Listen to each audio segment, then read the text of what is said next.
Look, I'm not going to sugarcoat this. If you're running Windows 11 right now, there are some things happening on your computer that you probably don't know about. And I'm not talking about conspiracy theories or paranoid nonsense. I'm talking about real documented features and settings that Microsoft doesn't exactly advertise on the box. So before you do anything else today, before you check your email or scroll through social media, you need to hear this. Because what I'm about to tell you could literally change how your computer performs, how secure your data is, and how much control you actually have over the machine you paid for. Let me start with something that blew my mind when I first discovered it. Windows 11 is taking screenshots of everything you do. Yeah, you heard that right. There's a feature called Recall that was introduced in newer versions of Windows 11, and it essentially takes snapshots of your screen every few seconds to create a searchable timeline of everything you've done on your computer. Microsoft says it's to help you find things faster, to let you go back and see what you were working on last Tuesday at 3 in the afternoon. Sounds helpful, right? Except here's the problem. All of those screenshots are stored on your computer, and they include everything. Your passwords as you type them, your private messages, your banking information, your medical records, everything that appears on your screen.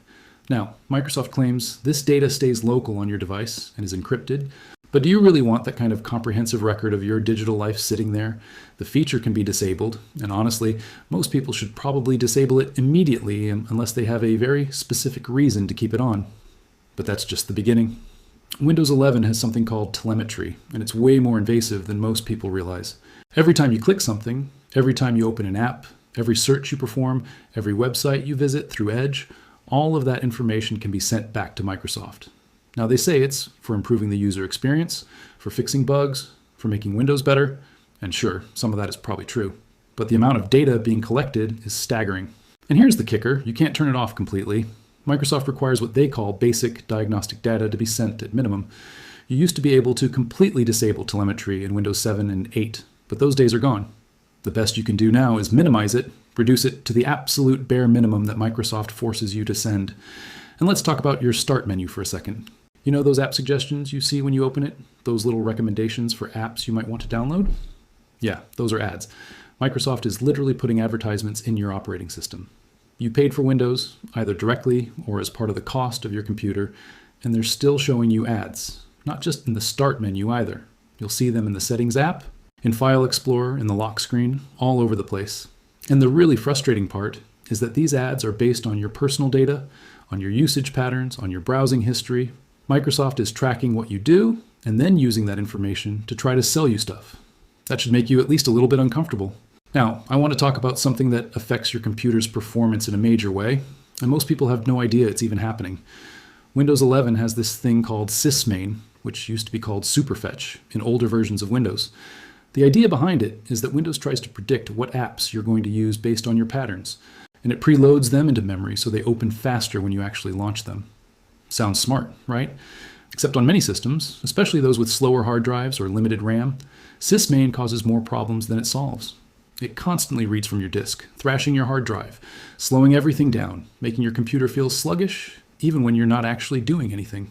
The disk usage sits at 100% in Task Manager, and you can't figure out why. There's a decent chance it's sysmain doing its thing. And here's the thing, you can disable it. You can turn it off completely and see if your computer runs better without it.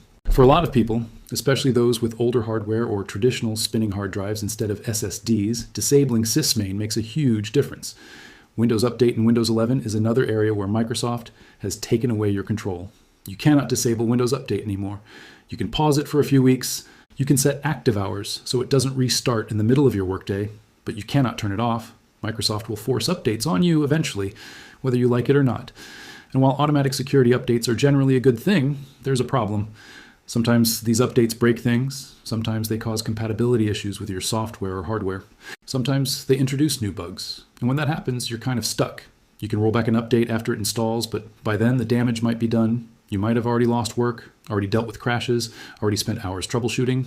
The fact that Windows 11 requires an internet connection and a Microsoft account during setup for the Home Edition is another contentious issue. Microsoft really wants you tied to their ecosystem. They want your email, your data, your identity linked to their services. And while there are workarounds to bypass this requirement, the fact that Microsoft makes it difficult says a lot about their priorities. They're not designing Windows to give you maximum freedom and control. They're designing it to lock you into their services, to collect your data, to keep you in their walled garden. Let's shift gears and talk about Edge browser for a minute. Windows 11 really wants you to use Edge. It's set as the default browser, and Microsoft has made it increasingly difficult to change that default to Chrome or Firefox or whatever you prefer. But here's something most people don't know. Even if you set a different browser as your default, Windows 11 will sometimes bypass that setting and open links in Edge anyway. Certain system links, certain widgets, certain features will only open in Edge regardless of what you've set as your default. Microsoft got sued over similar behavior back in the Internet Explorer days, but here they are doing it again with Edge. They're using their control over the operating system to push their own browser. OneDrive integration is another thing that catches people by surprise. Windows 11 really pushes OneDrive hard. Your desktop, your documents, your pictures, they can all get automatically synced to OneDrive without you explicitly asking for it. And while cloud backup is great in theory, it causes confusion when files don't behave the way you expect them to. You delete something from your desktop, and it's suddenly gone from OneDrive too, maybe from other devices as well. You run out of OneDrive storage space, and suddenly you can't save files to your own desktop. It's your computer, your hard drive, but Microsoft is treating it like an extension of their cloud service. And if you want to opt out, you have to go digging through settings to unlink OneDrive and stop the syncing. Here's something that should concern anyone who cares about privacy. Windows 11 has a feature called Activity History that tracks everything you do across all your devices if you're signed in with a Microsoft account. Every website you visit, every document you open, every app you use, it all gets logged and synced. Microsoft says this is to help you pick up where you left off on different devices, and it does enable some useful features like timeline. But it also means there's a comprehensive record of your digital life stored on Microsoft's servers. If you're not comfortable with that, you need to go into your privacy settings and turn off Activity History. But even then, you can't be completely sure the tracking has stopped. The settings can be confusing, and Microsoft doesn't make it easy to understand exactly what's being collected. The amount of pre-installed software, or bloatware as it's commonly called, in Windows 11 is ridiculous. You get things like Candy Crush Saga, Disney+, TikTok, Spotify, and various other apps that you never asked for. These apps take up space, they sometimes run background processes, they clutter your start menu, and they're only there because Microsoft has deals with these companies. You're basically looking at advertisements every time you open your start menu until you manually uninstall all these apps. And some of them will try to reinstall themselves after major Windows updates. It's like playing whack-a-mole with unwanted software on a machine you own. Now let me tell you about something that could be slowing down your internet. Windows 11 has a feature called delivery optimization. And what it does is use your computer as a peer-to-peer server to distribute Windows updates to other computers on the internet. That's right, Microsoft is using your bandwidth, your internet connection that you pay for, to help distribute their updates to other people. And it's enabled by default. So when your internet feels slow, when your download speeds aren't what they should be, there's a chance that Windows is using your connection in the background to upload update files to strangers on the internet. You can disable this, or at least restrict it to only your local network. But Microsoft does not advertise this feature prominently because they know most people would turn it off if they knew about it. The Windows 11 taskbar is another source of frustration for many users. Microsoft removed features that people relied on for years. You can't move the taskbar to the top or sides of your screen anymore, only the bottom. You can't make the icons smaller. You can't right-click on the taskbar to access Task Manager directly anymore. You can't drag and drop files onto taskbar buttons. These might seem like small things, but for people who use these features daily, they're infuriating omissions. And Microsoft has shown no indication that they plan to bring these features back. They made these decisions deliberately, probably to simplify the code or to push a certain vision of how they think you should use Windows, regardless of what users actually want. Even if you've gone through the trouble of setting another browser as your default for everything possible, Microsoft keeps finding new ways to force you into Edge. It's anti-competitive behavior that flies in the face of user choice. Network discovery and file sharing in Windows 11 can be a nightmare to set up if you're trying to share files between computers on your local network. The settings are scattered across multiple locations, the permissions can be confusing, and Windows often blocks network access by default in ways that aren't immediately obvious. What should be a simple task of sharing a folder on your home network becomes an exercise in troubleshooting firewall rules and network profiles. The way Windows 11 handles file associations is frustrating too. Even after you set your preferred apps for opening certain file types, Windows sometimes resets these back to Microsoft's default apps after updates. PDF files go back to opening in Edge, photos go back to opening in the Photos app, music files go back to opening in Groove Music. You have to keep reconfiguring your preferences over and over again. Windows 11's mandatory hardware requirements with a TPM 2.0 and certain CPU generations locked out perfectly good computers from upgrading officially. Microsoft's stated reason was security, but it left millions of users with functional fast computers unable to upgrade without workarounds or being forced to buy new hardware. And for what? So Microsoft could enforce tighter control over the platform and push their vision of secure computing that happens to benefit them more than users. The way Windows 11 handles multiple monitors can be problematic too. Sometimes window positions don't restore properly after disconnecting and reconnecting displays. The scaling can be inconsistent between monitors with different resolutions. The taskbar behavior across multiple monitors has fewer options than it did in Windows 10. For people who rely on multi-monitor setups for productivity, these are real issues that Microsoft hasn't adequately addressed. Registry changes and group policy modifications that worked in Windows 10 don't always work in Windows 11. Microsoft has locked down more settings, made others require registry hacks to access, and generally reduced the amount of deep customization possible. Power users, who like to fine-tune every aspect of their system, are finding Windows 11 more restrictive than previous versions. Windows 11's approach to privacy and data collection represents a fundamental shift in Microsoft's philosophy. They're treating Windows less like a product you own and more like a service they provide, which means they feel entitled to collect data about how you use it, show you ads, push their other services, and make decisions about your computing experience based on what benefits them rather than what you prefer. The fact that you can't easily create a truly offline, truly private Windows 11 installation without jumping through hoops tells you everything you need to know about Microsoft's priorities. They want Windows connected, they want your data flowing through their services, they want you signed into a Microsoft account. The idea of a personal computer that's actually personal, that respects your privacy and autonomy, seems increasingly foreign to Microsoft's vision of Windows. Now, I'm not saying Windows 11 is all bad. It has improvements in security, some nice UI refinements, better support for modern hardware, improved touch and pen input, enhanced gaming features with direct storage, better HDR support, and a more consistent design language. For many users, especially those who aren't particularly technical and who don't mind Microsoft's data collection, Windows 11 works fine. It's stable, it's reasonably fast on appropriate hardware, and it does what most people need an operating system to do. But you need to understand what you're signing up for when you use Windows 11. You're not just getting an operating system that runs your programs. You're entering into a relationship with Microsoft where they collect data about you, show you ads, make decisions about your computer without your explicit consent, and reserve the right to change how your operating system works at any time through mandatory updates. This is the new normal for Windows, and it's only going to get more extreme in future versions. So what can you do about all this? Well, you can take the time to go through every privacy setting and disable everything you're not comfortable with. You can uninstall the bloatware. You can use third-party tools to further customize and lock down Windows. You can set up Pi-hole or other network-level blocking to prevent telemetry from leaving your network. You can refuse to use a Microsoft account and stick with a local account. You can avoid Edge and OneDrive and the other services Microsoft pushes. You can be proactive about maintaining your privacy and control. Or, and I know this is a more extreme option, you can consider whether Windows 11 is really the best choice for you. Linux has come a long way and can handle most everyday computing tasks just fine now. macOS is an option if you're willing to invest in Apple hardware. There are alternatives out there if you're fed up with where Microsoft is taking Windows. I'm not saying everyone should abandon Windows, but it's worth considering whether the trade-offs are acceptable to you personally.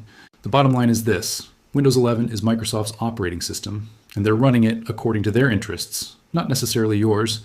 They've made it clear through their design decisions that they prioritize data collection, service integration, and user lock-in over privacy, user control, and respecting the principle that you should have sovereignty over the computer you purchased. Understanding this, being aware of what's happening on your system, and making informed choices about what you're willing to accept is crucial. Don't just accept the defaults. Don't just click through setup without reading what you're agreeing to. Don't just assume that because Windows has always been a certain way that it will continue to be that way. Microsoft is changing Windows into something different, something that's more service than product, more platform than tool. Let me tell you about some specific things you should do right now if you're committed to staying on Windows 11 but want to regain some control. First, immediately go into your privacy settings and go through every single category: location, camera, microphone, voice activation, notifications, account info, contacts, calendar, phone calls, call history, email, tasks, messaging, radios, other devices, background apps, app diagnostics, automatic file downloads, documents, pictures, videos, file system, screenshot borders. Every single one of these is a permission that apps can request, and you should review what has access to what. Most apps don't need half the permissions they ask for. In your general privacy settings, turn off everything unless you specifically understand why you want it on.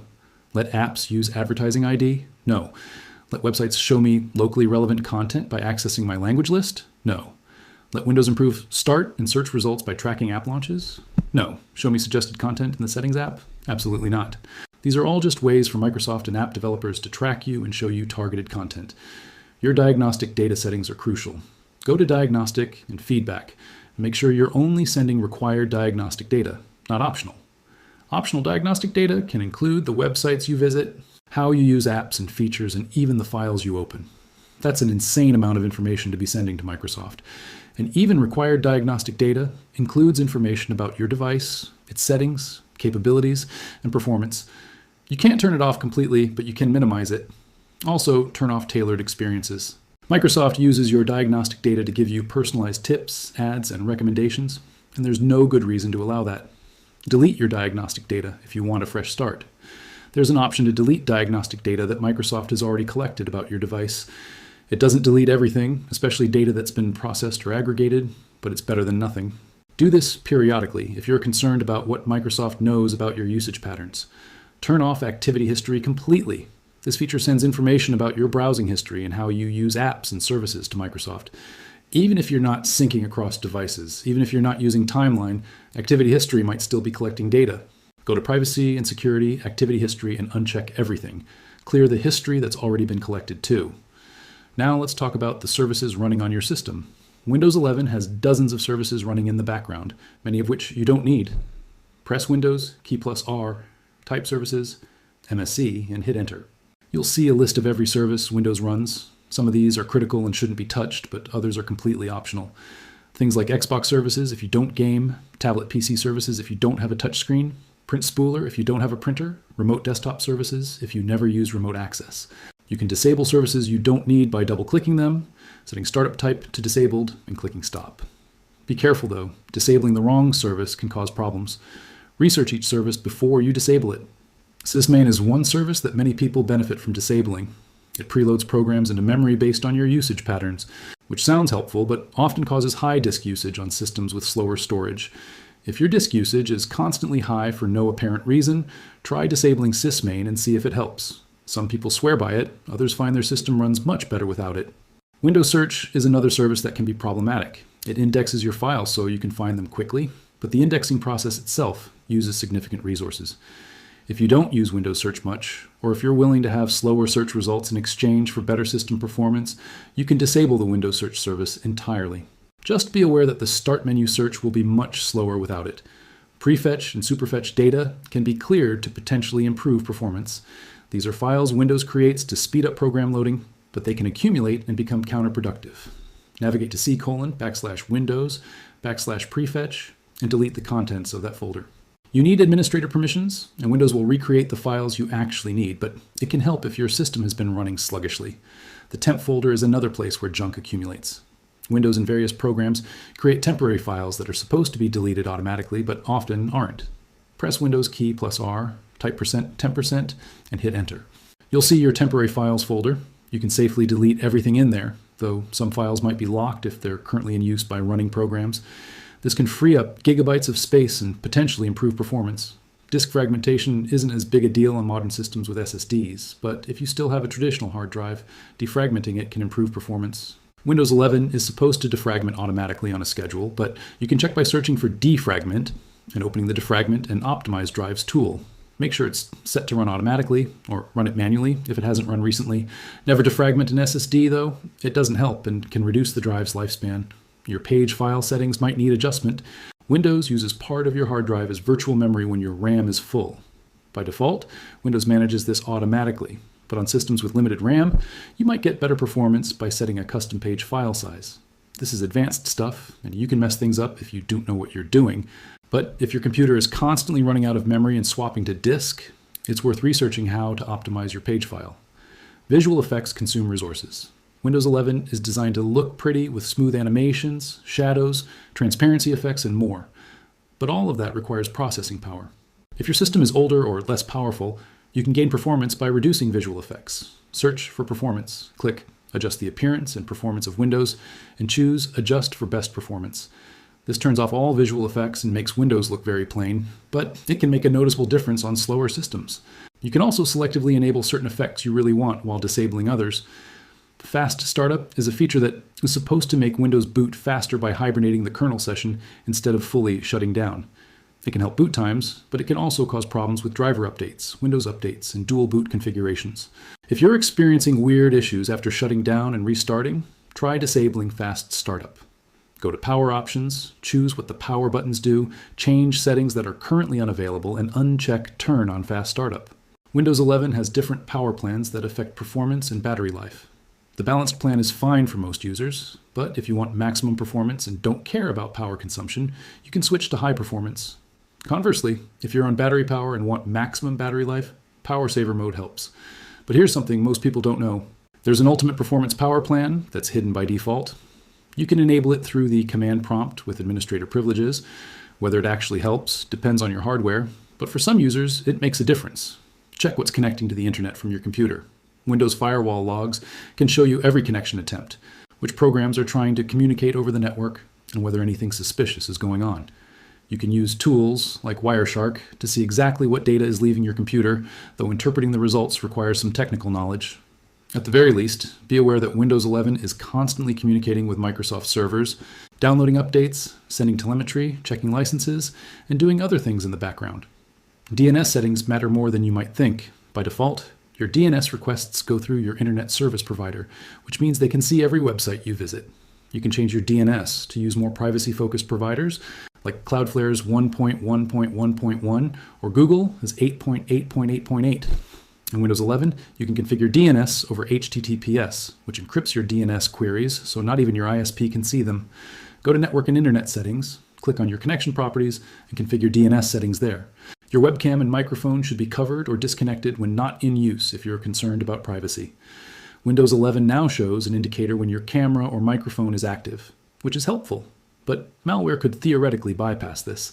Physical security is always more reliable than software security. A simple piece of tape over your webcam costs nothing and provides peace of mind. Browser extensions matter as much as Windows settings.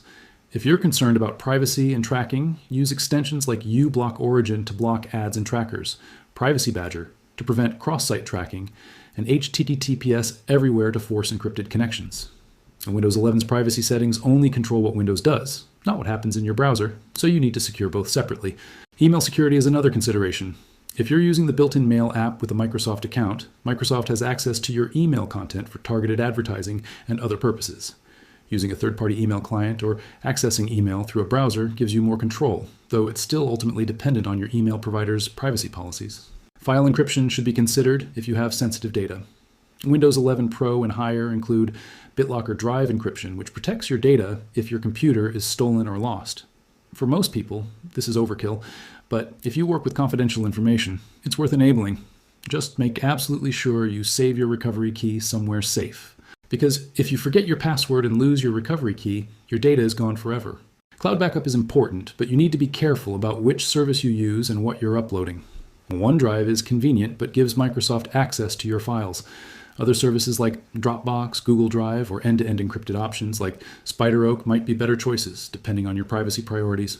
At minimum, make sure you understand the privacy policy of whatever cloud service you're using. Whether Windows 11 is acceptable to you is something only you can decide. But you can't make that decision without understanding what's really going on. And that's why you needed to hear this. That's why this matters.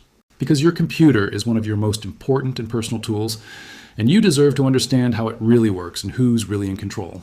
Take the time to configure it properly, stay informed about changes Microsoft makes, and don't be afraid to push back against features that don't serve your interests. Your digital privacy and autonomy are worth fighting for.